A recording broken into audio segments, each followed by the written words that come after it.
नमस्कार, आप exam tour देख रहे हैं द ऑफिसर्स एकेडमी। शशि शरण सर हैं मेरे साथ। और एक बात बता दे, बहुत सारे लोग ये सोच रहे हैं कितना प्रभाव डालेगा ये गेस्ट शिक्षक जो हैं और क्या हो सकता है इसमें परिवर्तन, कब तक स्टे हट सकता है। जो आपका कंफ्यूजन था सारा कंफ्यूजन सर से जानेंगे, क्योंकि सर कई सारे वकील लोगों से बातचीत किए इस पर लेकर, क्योंकि सबसे अधिक शिक्षक अभ्यर्थी का यही क्लास लेते हैं, पढ़ाते हैं, शिक्षक बनाते भी हैं, तो थोड़ा सा इनका दायित्व बन जाता है, तो उस पर हम बातचीत करेंगे। सर आपका स्वागत है। बहुत शुक्रिया, बहुत नमस्कार। सर सबसे बड़ा समस्या ये है, आप बहुत सारे वकील लोगों से संपर्क भी किए, क्योंकि दायित्व आपका बढ़ जाता है। सर क्या कहिएगा, कब तक स्टे हट सकता है, स्टे कैसे हटता है? देखिए, सबसे पहले ये मामला क्या है, आधे लोगों को ये बात नहीं पता है। जो मामला ये है क्या, क्यों स्टे लगाया गया है और कौन वो लोग हैं जिन्होंने कोर्ट में जाकर अपील करी और मामला पूरा किया, ये 30 सेकंड में मैं समझाता हूं। मामला बस इतना है कि 2018 के अंदर में गेस्ट टीचर की वैकेंसी निकाली गई थी। लगभग 4257 एग्जैक्ट 4257 लोगों की भर्ती निकाली गई थी कि आइए आप और गेस्ट टीचर के रूप में बिहार के सरकारी विद्यालयों में खासकर 11वीं और 12वीं के छात्रों को पढ़ाइए। जिसमें सबसे ज्यादा जो वैकेंसी थी वो अंग्रेजी के लिए थी, 1041 सीट। उसके अलावा मैथ्स में बात करें तो 791 मैथ्स के अंदर में थी, फिजिक्स के अंदर में 1024 थी, केमिस्ट्री की बात करेंगे 974 था, बॉटनी के अंदर में 137 और जूलॉजी के अंदर में 290। कुल मिला के 4257 लोगों की वैकेंसी निकली थी। जब ये लोग ज्वाइन हुए तो इसमें से लगभग 3500 कुछ लोग ज्वाइन हुए। 3500 लोगों ने 4200 वैकेंसी के खिलाफ अपने आप को 3500 लोग सरकारी नौकरी में ज्वाइन हुए गेस्ट टीचर के रूप में। इन्होंने अपनी सेवाएं दी। अब भाई वो सेवा दे रहे थे तो एक परस्पर शिक्षक के पद का ही दायित्व निर्वहन कर रहे थे। 2018 में इनका रिक्रूटमेंट हुआ और 18 में 3500 लोग हुए और धीरे धीरे लगभग 400-500 लोग इनमें से छोड़कर निकल गए। लगभग 3000 लोग बचे। कहीं सिलेक्शन हो गया, बिल्कुल कहीं सिलेक्शन हो गया। 3000 गेस्ट टीचर बिहार में बचे। ये 11वीं 12वीं की बात हो रही है। अब जो 3000 गेस्ट टीचर बचे, उन 3000 गेस्ट टीचरों में से 6वीं चरण की बहाली हुई थी 2020, याद होगा आपको। उस टाइम पीरियड में 2019, 20, 21 वाली जो पूरी फेज निकला, तो 6वें चरण के अंदर में बहुत सारे लोगों का रिक्रूटमेंट हो गया। उसके बाद टीआरई 1 आया, उसमें बहुत सारे लोग चले गए जो एस्टेट वाले लोग थे। टीआरई 2 आया, उसमें बहुत सारे लोग चले गए।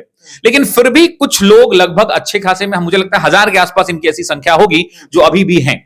अब उन शिक्षकों ने जाकर केस कर दिया और उन्होंने कहा कि भाई हमारी मांग यह है कि हमने उतने साल सरकारी विद्यालयों में गेस्ट टीचर के रूप में सेवा दी है, तो हमें एक वेटेज मिलना चाहिए जो कॉन्ट्रैक्चुअल टीचर्स को मिलते हैं। 1 साल का सेवा अगर आपका है तो 5 नंबर आपको एडिशनल एज दिया जाता है, सपोर्ट दिया जाता है। तो इसमें 2 पक्ष हैं। पहला पक्ष समझिए कि ये लोग वो लोग हैं जो 2018 से हैं, तो वो तो अपना पूरा जोड़ के मांगेंगे 5 साल का। उसके बाद भी वैकेंसी आया है 2023 के अंदर में 1000 गेस्ट टीचर और ज्वाइन किए। तो 2023 वाले गेस्ट टीचर इसलिए बाहर रहेंगे क्योंकि उनका 1 साल पूरा अभी नहीं हुआ है, इस वजह से उनकी गिनती तो हो नहीं रही है। तो आप समझिए कि ये मैक्सिमम 800-900 1000 लोग हैं। अब इनमें नंबर तो फर्क पड़ेगा भाई, एक एक नंबर का वैल्यू है 5, 10, 15, जितनी सेवाएं दी उतना नंबर जोड़ा जाएगा। अब ऐसी परिस्थिति में इस परीक्षा के ऊपर हाई कोर्ट ने अपना आदेश दिया और स्टे लगा दिया। और स्टे लगाने में ये कहा कि भाई ये चीजें इनके लिए आपको लागू करनी चाहिए। अब मामला ये आता है कि कितने दिनों तक ये चलेगा, क्या परीक्षा रद्द हो जाएगा, ऐसे ऐसे थंबनेल लगा के चीजें चल रही हैं। तो मेरा ये कहना है कि परीक्षा रद्द नहीं हुआ है, स्टे और रद्द में अंतर है। स्टे का मतलब है कि हमने आपसे कहा कि भाई ये देखिए प्रॉब्लम है, हाईकोर्ट ने कहा कि ये होना चाहिए, इस पर आप विचार करिए, तब तक हम इस पर रोक लगा देते हैं, तब तक आप परीक्षा नहीं ले पाएंगे।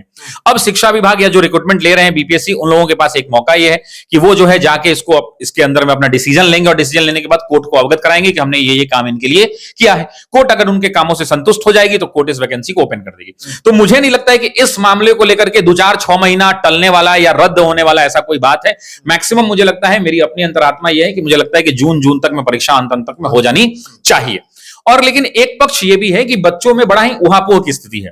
उहापोह इस बात को लेकर के है कि देखिए, एक तो निराशा हाथ लगी जब पेपर लीक हुआ, बच्चे निराश हुए, उसके बाद लोग पढ़ाई लगभग थोड़ी सी कमजोर सी पड़ जाती है। और आपने एक चीज और देखा कि जब बच्चे निराश होते हैं ना तो उनकी पढ़ाई धीरे धीरे छूट जाती है। अब डेट चूंकि अभी तक नहीं आया है, आप समझिए कि परीक्षा जून में होनी है, आज लगभग 31 मई है और 31 मई तक अभी पता नहीं है कि 12 जून को होगा कि 20 जून को होगा, 30 जून को। तो मुझे लगता है कि एक संयमित तरीका होना चाहिए। हर किसी को यह अधिकार है कि उसके एग्जाम डेट्स उसको 1-1.5 महीना पहले पता चले। तो मुझे लगता है कि इस पर भी विचार होना चाहिए और कम से कम जब भी डेट दिया जाए तो 1-आध महीने का एक्स्ट्रा टाइम लेकर दिया जाए, ताकि बच्चों को एक मेंटल प्रिपरेशन करने का बहुत ही अच्छा मौका मिल सके। सर एक समस्या ये हो रहा है, बहुत लोग ये डिमांड मतलब सोच रहे हैं, क्योंकि थंबनेल लगाया जा रहा है कि टीआरई 1, टीआरई 3 और टीआरई 4 एक साथ, ये सब लगाया जा रहा है। ऐसा मुझे नहीं लग रहा है। ऐसा मुझे नहीं लग रहा है कि चूंकि टीआरई 4 की पेपर जो है सेपरेट पेपर होगा और होना भी यही चाहिए, क्योंकि उसका नोटिफिकेशन कई से, हाँ बिल्कुल वो अलग वैकेंसी है, उसमें भी लगभग 1 लाख के आसपास सीट रहने का अनुमान है। तो वैसी परिस्थिति में टीआरई 4 अलग होगा और टीआरई 3 जो है परीक्षा अलग होगी, मेरा अपना ऐसा मानना है। बहुत सारे गेस्ट टीचर भी आपको कॉल किए होंगे, टेस्ट सीरीज हो गए, फलना हो गया, क्लास हो गया। सर बहुत लोग ये बोले होंगे कि मेरा इतना क्या अंतर पड़ सकता है अंक का? देखिए अंकों में आप इस बात को समझिए, देखिए वास्तविकता में जीना चाहिए। मैं अगर कुछ ऊपर नीचे बोलता हूं, चूंकि बहुत सारे बच्चे पढ़ते हैं ऑफिसर्स एकेडमी से, और मुझे लगता है कि बिहार में सबसे ज्यादा अगर कोई रिजल्ट देता है शिक्षक भर्ती में तो द ऑफिसर्स एकेडमी है। ये छुपा, और सबसे ज्यादा बच्चे भी हम पढ़ाते हैं, उसमें कोई मुझे ज्यादा पढ़ेगा ज्यादा रिजल्ट। हाँ बिल्कुल, बहुत ज्यादा। देखिए ज्यादा अगर सफल होंगे तो ज्यादा असफल भी होंगे, तो हम दोनों का देते। अगर कोई बच्चा सफल हुआ, अगर उसका हम छाती पीट के कहते हैं कि हाँ हाँ मेरा रिजल्ट हुआ, तो हम ये भी कहने को स्वीकारना चाहिए कि हमारे बहुत सारे बच्चे असफल भी हुए और वो लोग खूब मेहनत करें और आगे सफलता लेंगे। अब दो चीजें, आप इस बात को समझिए, फर्क तो पड़ेगा, इस बात को आप इग्नोर नहीं कर सकते। आप इस बात को समझिए कि जो बच्चा 30 नंबर ला रहा है वो गेस्ट टीचर है, उसकी 4 साल की सेवा है, मान लेते हैं थोड़ी देर के लिए, 5 साल की सेवा है, तो उस 30 नंबर में आप सोचिए कि 5 साल का 25 नंबर ऐड हो जाएगा, तो 55 नंबर। साहब एक एक नंबर से रिजल्ट रुक जाता है, तो ऐसी परिस्थिति में फर्क पड़ेगा। लेकिन उसका निदान क्या है? निदान ये नहीं, चूंकि ये प्रोविजन है इस तरह का, पहले से प्रोविजन बना हुआ है, नया तो प्रोविजन बन नहीं रहा। कल्याण विभाग, हाँ बिल्कुल बिल्कुल, SC/ST में मिल रहा था, बहुत सारे अन्य डिपार्टमेंट्स में भी है। तो जो प्रोविजन इसमें बना हुआ है, तो इसमें ना आप बदल सकते हैं, ना हम बदल सकते हैं, ना कोई अधिकारी बदल सकते हैं। तो वैसी परिस्थिति में एक मौका ये कि 11-12 वाले जो छात्र हैं, 11-12, अच्छा ऐसा भी तो नहीं है कि 11-12 में मान लीजिए इनकी संख्या ही 1000 के आसपास होगी, तो क्या पूरे 11-12 मिला के 1000 सीटें आएंगी? नहीं, काफी ज्यादा सीटें रहेंगी। कैटेगरी वाइज बांटिएगा तो और वो अलग ही है, लेकिन अंतर थोड़ा तो पड़ेगा। अब इसका उपाय क्या है? उपाय बस सिंपल सा है कि अपने कलम को मजबूत कीजिए और अंत समय में रिवीजन कीजिए। और रिवीजन ऑफिसर्स एकेडमी आपको 2 रुपए के बैच में भी करा, मात्र 2 रुपए। सर आप पता कर लीजिए ना कि हमने YouTube पे रिवीजन कराना थोड़ा सा कम कर दिया। इसके पीछे रीजन क्या है ना कि YouTube पे कमेंट बॉक्स का सिंसियर यूज नहीं हो पाता। बहुत बच्चे पढ़ने वाले आते हैं और बहुत सारे लोग YouTube के कमेंट बॉक्स में खेलते रहते हैं, वहां ब्याह कर लेता है, वहां उछल जाता है, घूमने भी, शादी के बाद खाना पीना भी बना लेता है, दोस्ती यारी भी कर लेता है, नाम पता भी पूछ लेता है।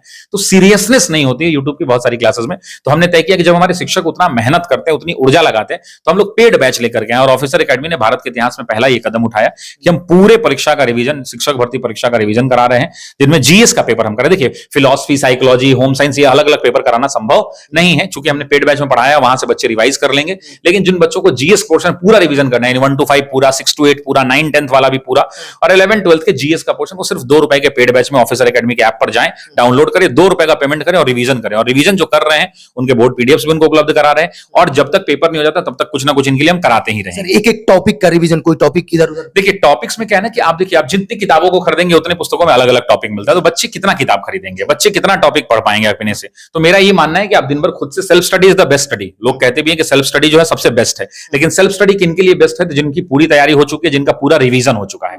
रिवीजन करने के बाद लास्ट मोमेंट पे एक सेल्फ स्टडी करके खुद से रिवाइज करते हैं। तो आपने पूरी तैयारी जहां भी पढ़े, अच्छा पढ़े हैं आप, उन पूरी रिवीजन, आपका पूरी तैयारी हो चुकी है, आप रिवीजन एक बार ऑफिसर एकेडमी के साथ पूरा कर लीजिए, उसके बाद सेल्फ स्टडी के लिए भी आपको टाइम मिलेगा, फिर अपने आप को सेल्फ स्टडी में झोंकिए। और मुझे लगता है कि अगर आप इतना निरंतर मेहनत करेंगे तो आप सफलता को जरूर कितना घंटे का रिवीजन हो रहा है? डेली लगभग 8 घंटे की क्लास हो रही है जी, बिल्कुल प्रतिदिन 8 घंटे की क्लास हो रही है। कभी कभी 9 भी हो जाता है, कभी 7:30 भी हो जाता है, लेकिन एवरेज 8 घंटे की पर डे की क्लास हो रही है। तो वो वीडियो आज नहीं देखे तो कल भी देख सकते डेफिनेटली अवेलेबल है। पहले हमने अवेलेबल नहीं किया था, लेकिन बच्चों के बहुत सारे फोन आने लगे और फोन संभल नहीं पाएगा। लगभग उस रिवीजन बैच में मुझे लगता है कि 1.5 लाख बच्चे हैं। तो ऐसी परिस्थिति में वो इतना फोन अटेंड नहीं करेगा। ऐसे ही आपको पता है ऑफिसर एकेडमी को लोग कहते हैं कि फोन नहीं उठा पाता, हमारी भी मजबूरी, इतना फोन आता है, प्यार करते हैं बच्चे।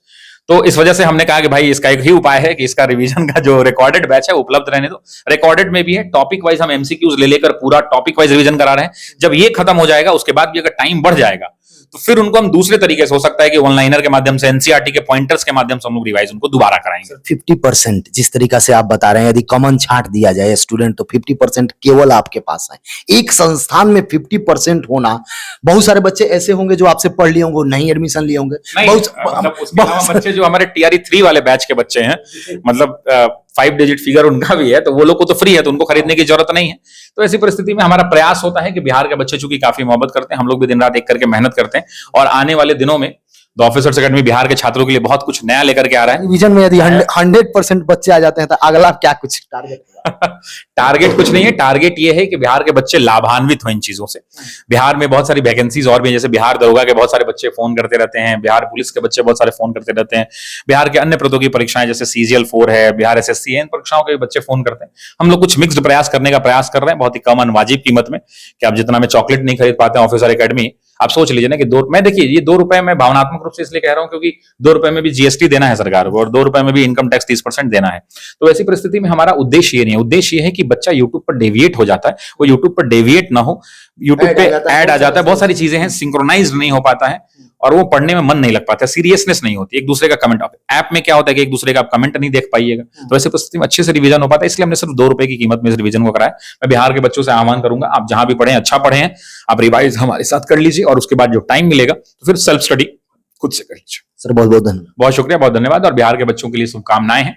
आप अपने माँ बाप का आशीर्वाद हमेशा लेते रहिए, जीवन में आप जरूर सफल होंगे। जो भी यदि हमको बार बार देखते हैं उनसे मैं यही रिक्वेस्ट करूंगा कि आप अपने से बैठ के रिवीजन कर सकते हैं, लेकिन कुछ टॉपिक आपसे छूट जाएगा। एक चीज मैं इस अभिषेक जी इसमें जोड़ना चाहूंगा, बच्चे बिल्कुल अपने से रिवीजन कर सकते हैं, लेकिन अभिषेक जी एक बहुत रियलिस्टिक बात है, ग्राउंड लेवल बात समझिए कि मान लीजिए आप खुद से 1 घंटा मॉडर्न हिस्ट्री पढ़ रहे हैं और 1 घंटा मैं आपको पढ़ा रहा हूं, रिवाइज करवा रहा हूं, दोनों में अंतर आएगा या नहीं?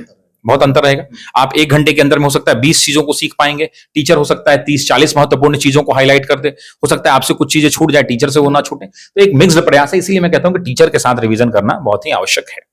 तो जरूर आप जुड़ें और सर को के बारे में क्या सोचते हैं, क्या विचार रखते हैं द ऑफिसर्स एकेडमी के बारे में, कमेंट सेक्शन में जरूर कमेंट करें। जय हिंद।